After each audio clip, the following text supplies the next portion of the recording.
FKM Tarlac. Let's go! Oh, na. Halo! Diba?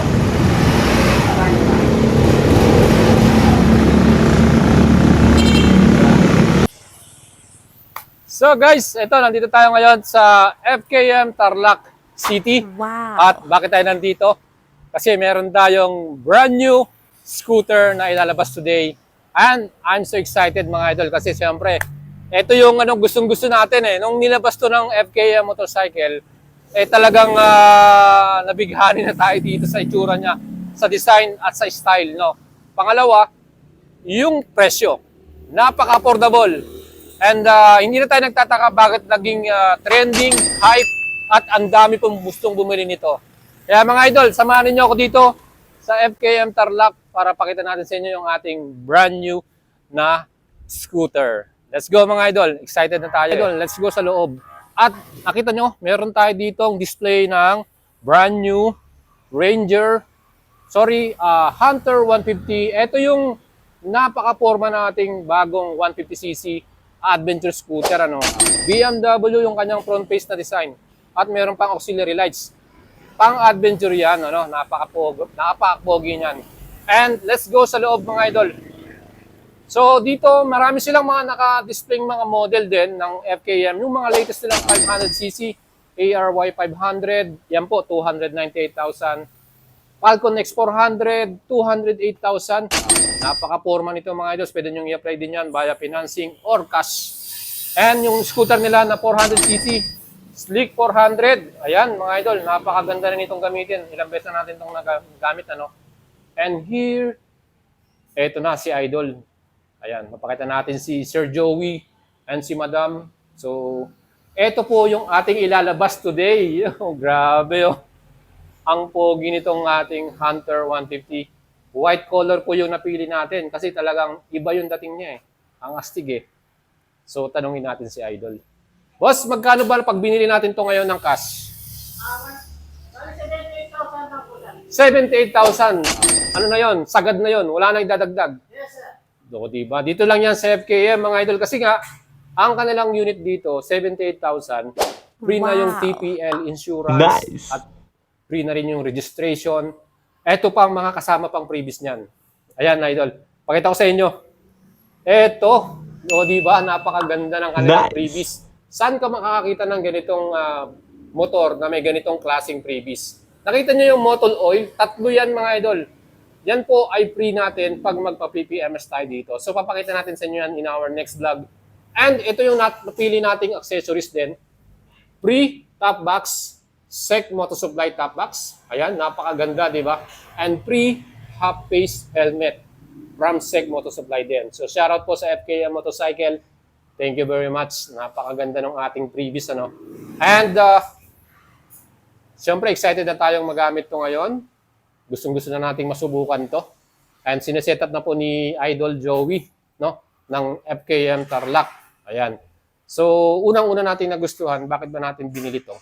Siyempre, yung pinaka-style na sa kayong design, di ba? Adventure scooter and yung front-face design. Alam nyo ba, kamukha yan ni BMW GS 1300, yung pinaka-headlight niya, di ba? Yung X-design. Ang astig niya, ang forma. O, di ba mga idol, saan masasabi ninyo? Brand new FKM new model scooter, adventure style.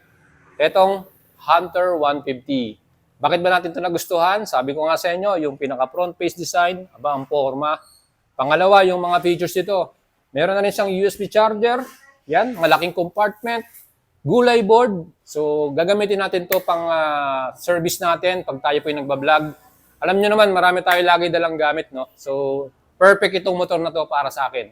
And isa sa pinaka-the best at bakit natin to binili ay dahil sa presyo. Diyan nyo po masusubukan at magugustuhan ang FKM motorcycle. Very reasonable price, very affordable. 78,000 lang ito. At meron pa tayong freebies, di ba? Kaya talagang super sulit. Kaya mga idol, ano pang hinihintay nyo? Itong Hunter 150 natin na model na to, very limited na lang yung first batch. So, meaning mga konti na lang po yung natitira. So, pwede na po kayong magpa-reserve din pag naubusan kayo. At ang update naman natin dun sa Ranger 150, yung adventure style, yun naman po ay sold out na yung first batch. So meron tayong paparating, sabi ng FKM sa atin is maybe last week of October or first week of November, available na rin ang ating Ranger 150. So mga idol, mag-reserve na kayo. 5,000 lang po yung inyong reservation fee at may resibo naman yan. I-deduct din yan sa inyong final release or final payment. No? Kaya ano pa hinintay nyo? Come and visit the FKM Tarlac branch. Kung kayo po ay taga Norte, Pangasinan, Nueva Ecija, Tarlac, no? Napakadapit lang nito, madali lang siyang hanapin. F. Tanedo Street, dito lang yan sa Tarlac City mismo. Kaya mga idol, samahan nyo ako at ira-rides na natin ito. Papakita natin sa inyo yung ating initial ride impression dito. So yan guys, ito na. Ride na natin. So meron tayong top box, ganda. And let's go. So subukan na natin to.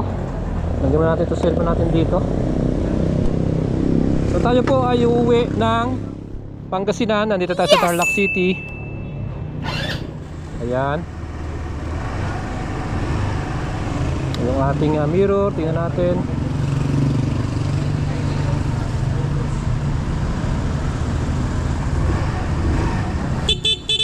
Yun, ganda ng busina, no?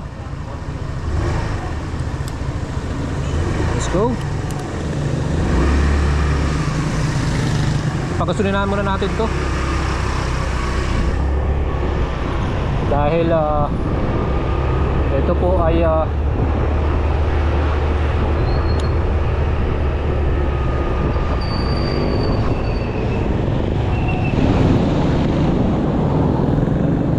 so yun guys, dahil bagong bili natin to, wala pa tong kargang gasolina. So mapultang muna natin para makita natin yung fuel consumption natin, ano? Ayan, let's go. Dito tayo sa Shell.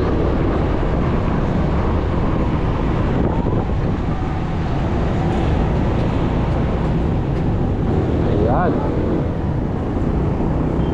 So switch off muna natin. Okay.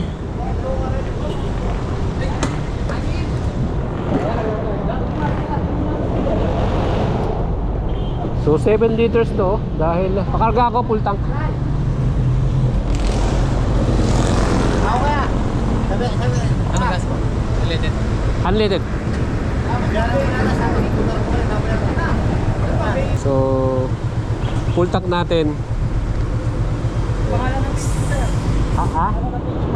Boyet Salabaria. Boyet Salabaria. Ayan, no? Sir Ryan.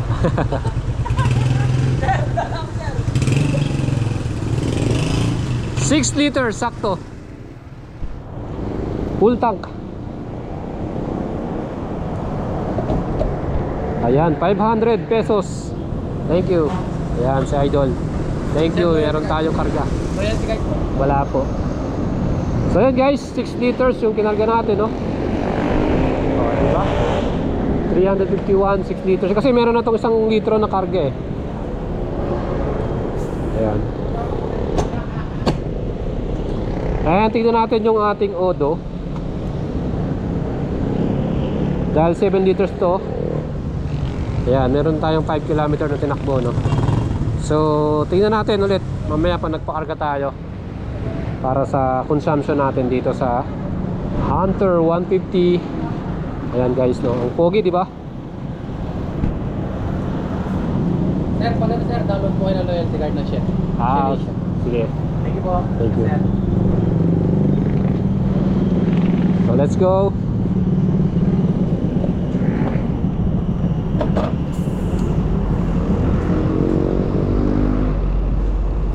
Naka-switch off. Ayan guys, full tank na tayo.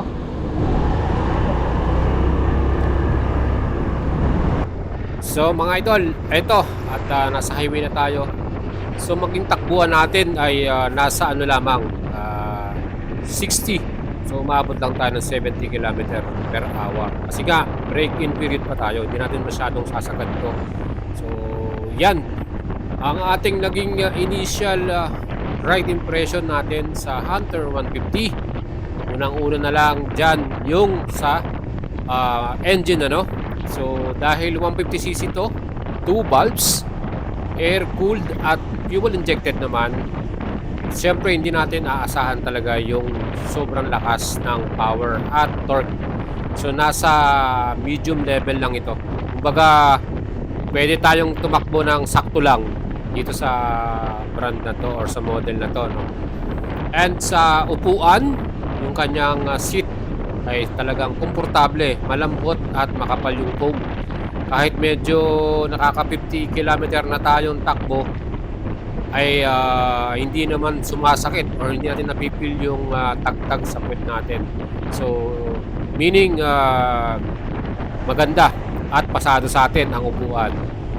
Handlebar, sakto lang din yung kanyang taas, yung kanyang pinaka riding position natin. At sa vibration ng motor na to, yun, medyo minimal yung vibration niya. Hindi siya ganun kalakas yung vibration. Meaning pag naka-idle tayo, naka-stop tayo, doon makikita mo sa handlebar na medyo parang nagba-vibrate siya, no? Pero hindi ganun naman yung sobrang vibrate. So sakto lang din. And yung initial arangkada natin, talagang mapipil mo yung parang medyo kapos, no? Kasi nga dahil 2 valves to hindi natin talaga inaasahan na yung, hindi kagaya ng mga 160cc or 150cc na 4 valves, isang throttle mo lang, pasok ka agad Ito parang mapipil mo, parang may konting hirap may konting parang bitin na po sa initial initial acceleration yun yung napansin ko sa kanya. Paano ba tumigil ka, nag-idle ka, nag-stop ka, then bigla kang arangkada, yung parang dahan-dahan yung pasok niya. Hindi kagaya sa mga 4 valves na mga malalakas na engine at mapipil mo kagad yung pasok ng yung torque niya. Overall naman mga idols, sa upuan at sa distansya ng ating tuhod dun sa pinakaharapan, tingin ko mas okay ito kasi yung Click 125 nakagamit din tayo, halos tumutukod na yung tuhod natin dun. Dito medyo maluwag. At sa kanya namang brake, no? Malakas naman yung kanyang brake dahil naka-disc brake ang front and rear dito. So even though hydraulic lang yan, walang ABS or CBS, para sa akin okay naman. Basta takbong pogi ka lang, makapag-brake ka ng sama, no? So overall mga idol, ang ating ride dito ay talagang ini-enjoy na natin siya. So more video or more vlog to come pa. Guys, inag-ginabi na tayo.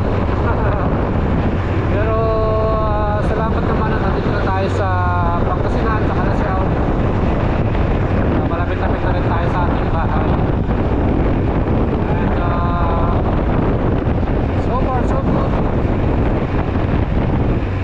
We're enjoying itong bago nating motor, FKM Hunter 150.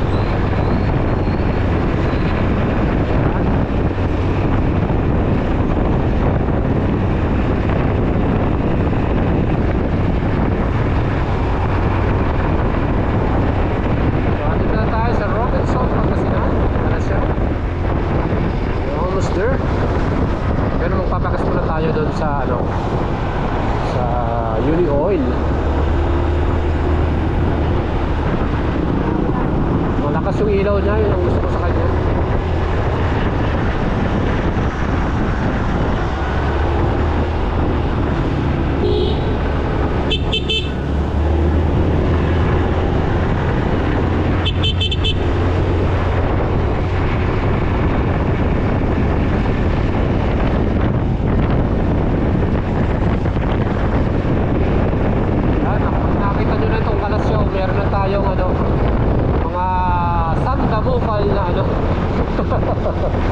Cat's eye, no?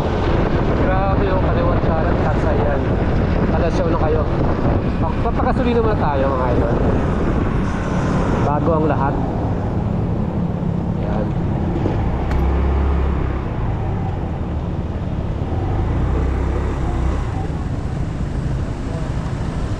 Siyempre dito tayo sa ating paboritong gas.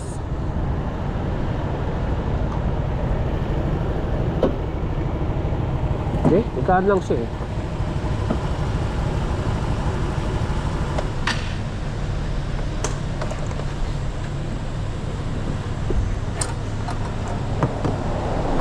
full tank. Ano may karga? Unleaded. Tignan natin kung gaano kadami yung kakarga natin. Ayun, okay lang, nasa guhit. 2.32 125. Pakisara.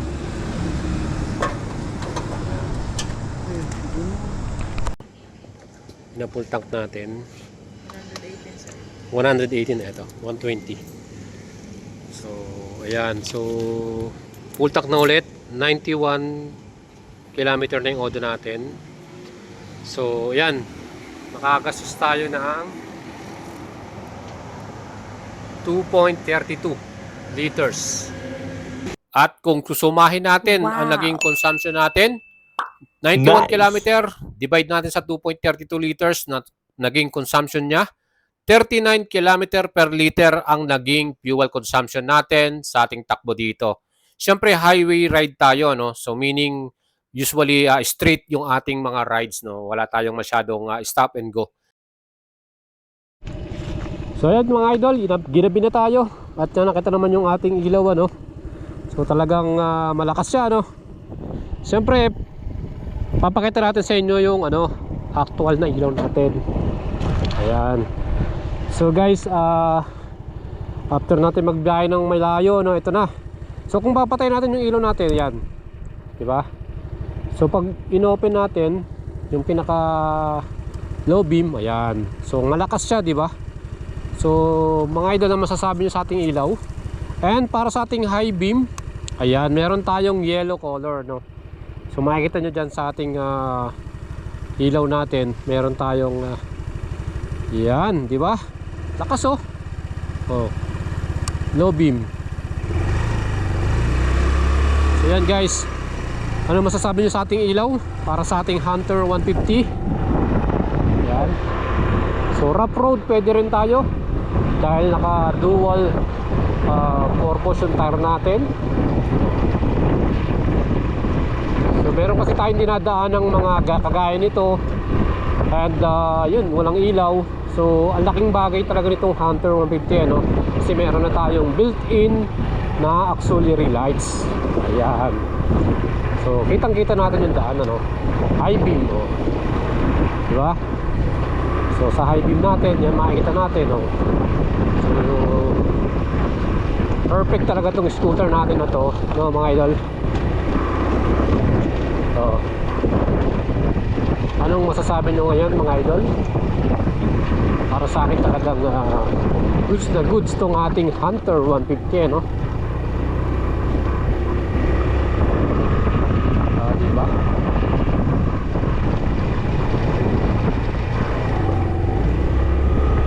So yan mga idols, yung ating naging initial ride at syempre yung ating release ng unit plus yung ating mga test ng mga nagustuhan natin dito. Overall mga idols, talagang sulit ang bagong FKM Hunter 150. Kung gusto natin yung maglabas niyan, let me know. Pwede natin kayong tulungan, subukan nyo ang ating alagang boyet. At syempre mga idol, huwag nyo kalimutang i-subscribe ang ating YouTube channel for more updates and vlog. At syempre pa, follow ako sa ating Facebook page, Boyet Salavaria. Ride safe and mag-load kayo ng comment sa ating video kung nagustuhan nyo itong ating vlog today. Ciao mga idol!